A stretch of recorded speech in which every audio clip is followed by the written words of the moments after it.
خصيت قافي لنور العين وهديتها عذب الابياتي اشهد لها في الزويا الغالين وهنوها من صادق الذاتي. خصيت قافي لنور العين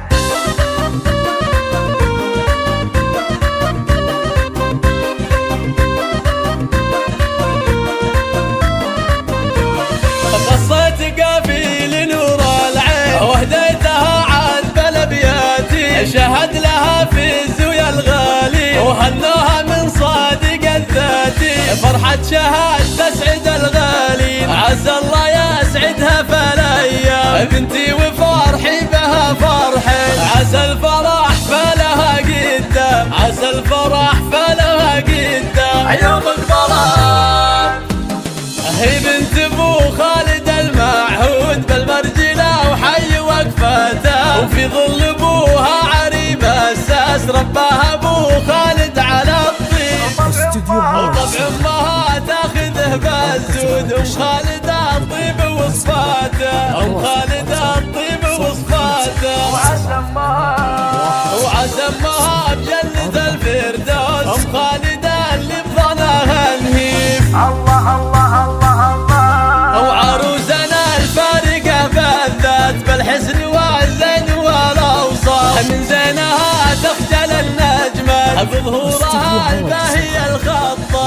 عروسنا شهد شيخة الزينة فيها الحلا فارق وفتة ذوق ودلال وجمال الصفات سبحان من زنها سبحان واخوانها عزوة الازمة روسنا على العز طاريها وفي ربعها للفخر عنوان القايمة احرار ندريها القايمة احرار ندريها.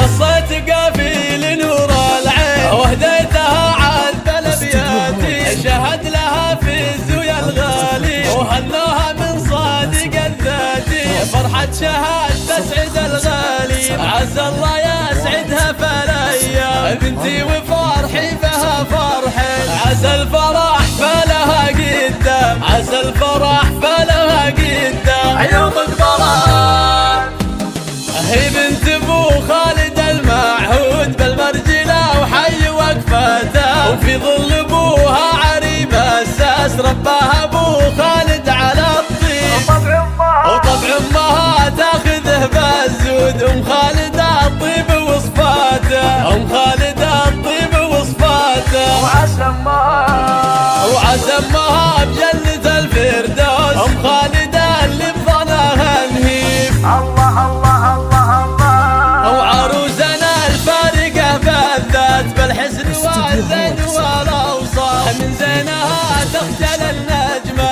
بظهورها الباهي الخطة. عروسنا شهد شيخة الزينة فيها الحلا فارق وفتة ذوق ودلال وجمال الصفات سبحان